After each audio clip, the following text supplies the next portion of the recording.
colega! Nesse vídeo vamos finalizar a fase de apuração das infrações administrativas. Já falamos rapidamente que, em nível federal, a Lei 9.605 de 98, em seu artigo 72, traz uma série de sanções administrativas que normalmente são aplicadas nas decisões dos municípios por serem reproduzidas nas leis municipais. As principais são essas. Vamos falar agora um pouco sobre cada uma delas de forma contextualizada.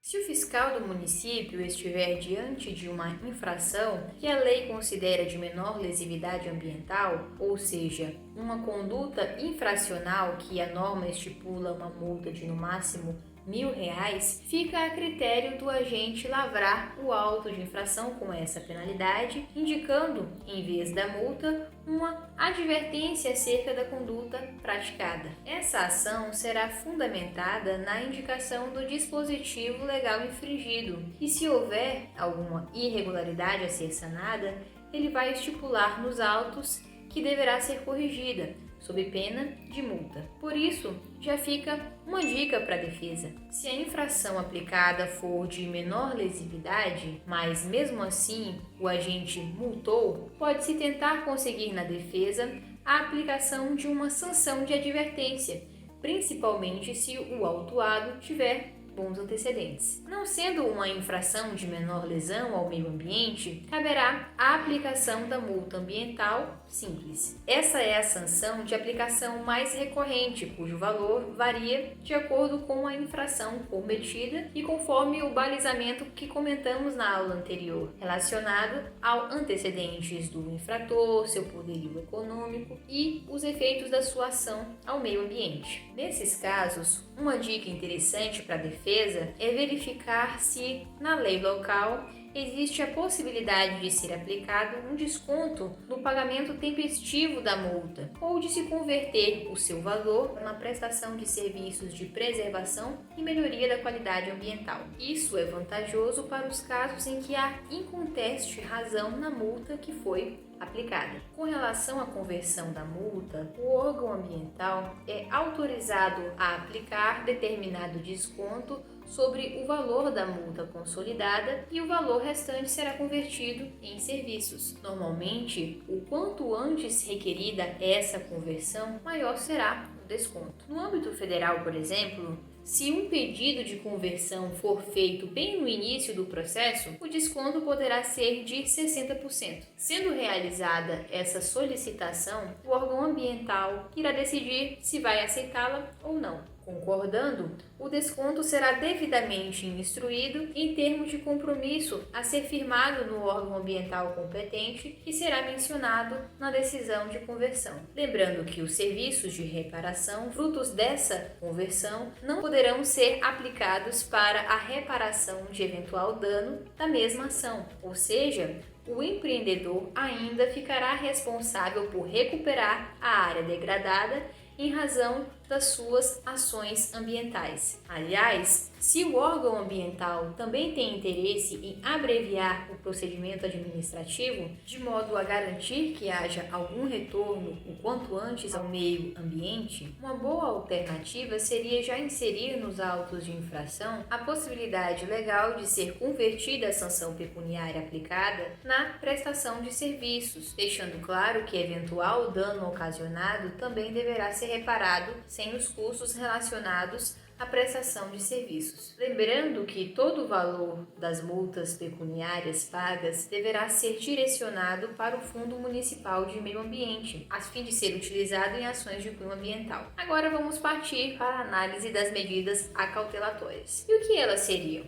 São ações que, como o próprio nome já denotam, se referem à cautela, que visam evitar a continuidade do ato infracional ou agravamento do dano ambiental, entre outras medidas de caráter protetivo. São elas: a apreensão de animais, o embargo de obras e até a demolição de um imóvel, por exemplo. Essas ações podem ser realizadas pelo próprio fiscal durante o procedimento de autuação, bem como em momento posterior. Nesses casos em que o fiscal aplica uma sanção no auto de infração e também percebe a necessidade de se fazer uso de uma medida cautelar, recomenda-se que seja lavrado um auto de infração e, em separado, um documento contendo a medida cautelar. Por exemplo, em um caso de desmatamento, onde um infrator deixou motosserra e a madeira no local, lavra-se um auto de infração com multa e um auto de apreensão dos utensílios e demais petrechos encontrados no local. Isso é uma medida cautelar, pois se esses itens forem deixados lá sem nenhuma documentação, muito provavelmente o infrator irá se desfazer desses bens, vendendo a madeira de origem ilícita e podendo inclusive fazer uso desse motosserra posteriormente para fins ilícitos também, o que vai comprometer os objetivos desse processo administrativo. Então, resumindo, para organizar e não poluir o auto de infração, que normalmente contém só uma multa, com outros comandos de caráter cautelar, recomenda-se que as medidas cautelares sejam feitas em documento apartado e que nele conste a indicação dos dispositivos legais infringidos e os motivos que levaram o agente assim a proceder. Por exemplo, se o servidor resolver apreender determinado objeto, deverá ficar claro a infração ambiental a ele ligado, por meio da descrição do cenário e dos dispositivos legais aplicados à situação. Enfim, vamos falar então um pouco sobre essas medidas cautelares. São medidas administrativas que normalmente são aplicadas junto com as multas. As principais são a apreensão, o embargo de obra ou atividade e a demolição de imóveis. Começando pela apreensão. Como o fiscal deve agir diante desses casos em que se vê a necessidade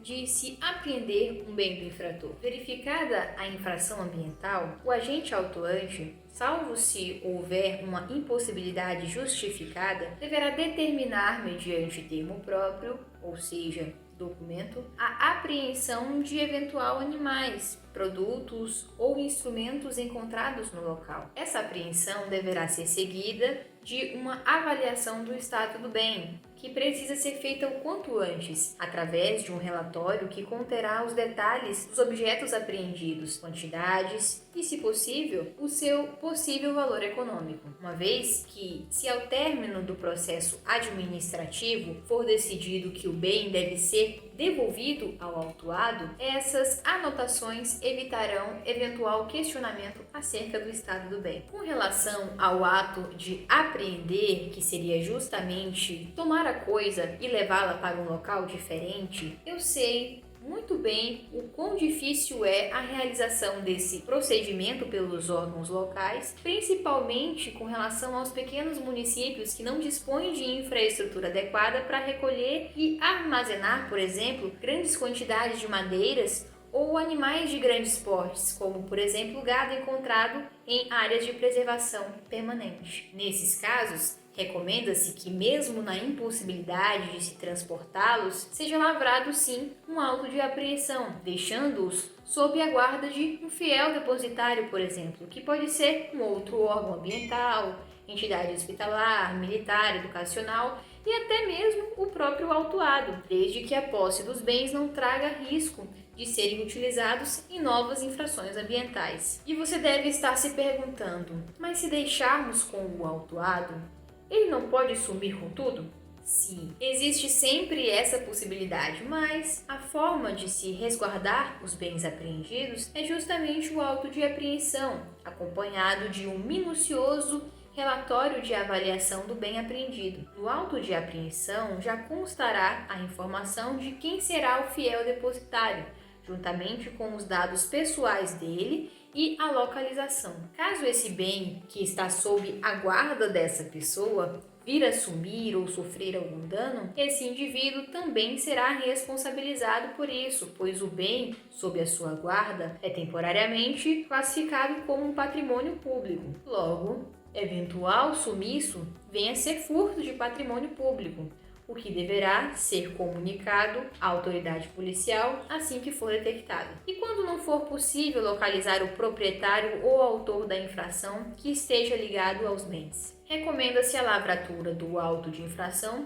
e do termo de apreensão por formulários próprios, indicando o desconhecimento da autoria. Além disso, que seja comunicada a ocorrência da infração à autoridade policial mais próxima para que ela realize a investigação sobre a autoria desse ilícito. Com relação à destinação final desses bens apreendidos, deve-se destacar que isso vai depender de cada caso e do respectivo bem, sendo mais comum a venda, conforme os mandamentos legais, ou a doação para os próprios depositários, entidades do governo ou instituições científicas, culturais, educacionais, enfim. Saliento que, via de regra, essas destinações só se dão ao final do processo administrativo. Agora vamos tratar sobre o embargo de obra ou atividade. O que o fiscal deve fazer diante de, por exemplo, uma obra ou atividade que vai iniciar ou que já está ocorrendo sem obedecer às prescrições legais? Será que, por exemplo, sendo visualizada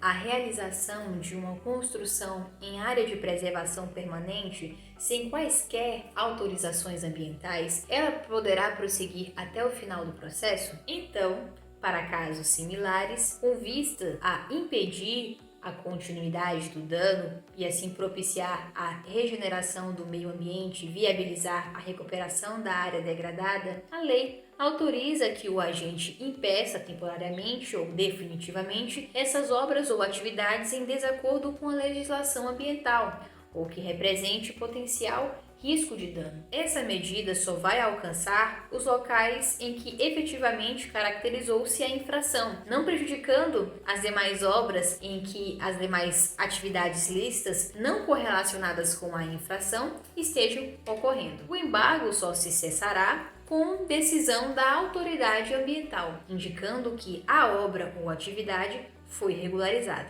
Ou seja, se ao decorrer do processo administrativo ficar demonstrada a regularização do fato que levou ao embargo, a autoridade deverá suspender a medida administrativa e prosseguir com a análise das outras partes do processo, como a multa, por exemplo. Se o embargo for descumprido, haverá a aplicação de outras penalidades, a exemplo de uma multa, suspensão ou cancelamento. Ao final do processo, não sendo demonstrada a regularização da obra ou atividade, a medida cautelar de embargo será convertida em sanção, que quer dizer que a decisão poderá estabelecer a suspensão definitiva da atividade ou obra. Por fim, mas não menos importante, vamos falar sobre a mais drástica de todas as medidas em razão da sua irreversibilidade, que é a demolição da obra. Pode ser realizada pela administração nos casos em que a lei determinar e pode ser concretizada com o apoio de força policial, por exemplo. Normalmente ela só é aplicada ao final do processo administrativo, como medida sancionatória ao infrator.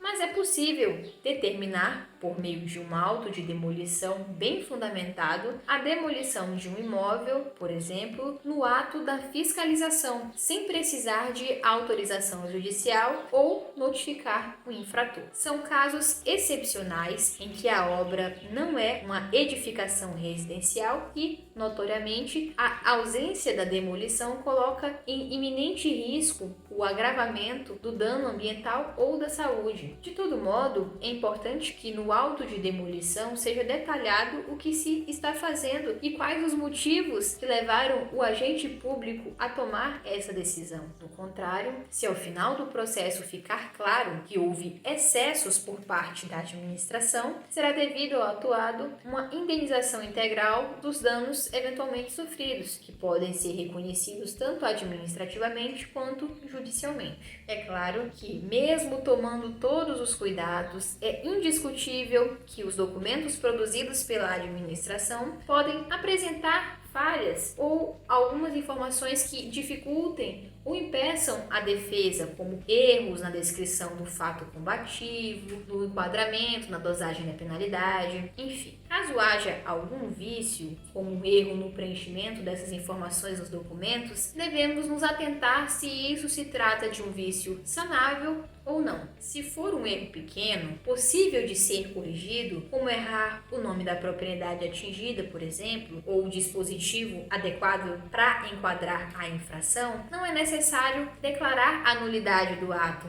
podendo o órgão ambiental, percebendo o equívoco, emitir um despacho ambiental dizendo sobre o erro e devolver o prazo para a defesa apresentar a sua respectiva defesa se já foi feito. Agora, se for um erro mais sério, como errar o nome do autuado, por exemplo, ou não descrever adequadamente a infração, o que dificultaria a defesa, recomenda-se declarar a nulidade do auto de infração e emitir um novo, com a indicação correta do indivíduo. Exemplo clássico de caso assim é quando um indivíduo utiliza o bem de outra pessoa para realizar uma prática infracional, como por exemplo uma motosserra, e o órgão ambiental erroneamente autua o proprietário do bem, em vez de a pessoa que cometeu a infração propriamente dita. Outra situação em que é possível declarar nulo um auto de infração é quando o agente não descreve muito bem a infração. Por exemplo, a pessoa caçou espécies de fauna silvestre sem autorização. Em vez de ser colocado no auto de infração somente isso e a indicação do dispositivo infringido, que no caso da esfera federal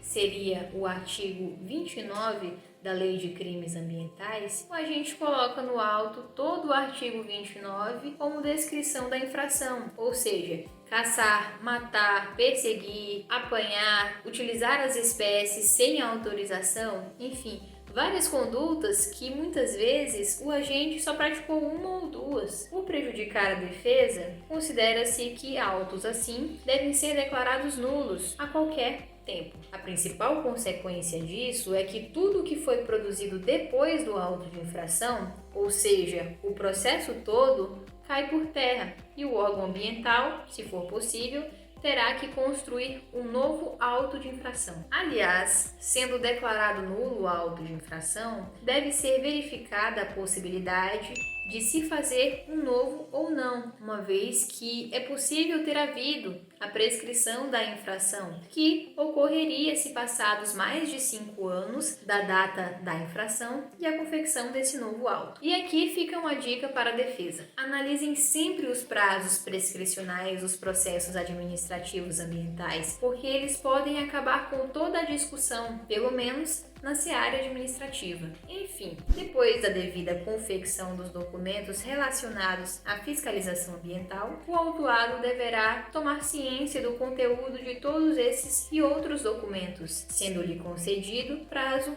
para apresentar eventual defesa. No próximo vídeo, iremos discutir justamente esse importante documento, bem como a parte final do processo administrativo.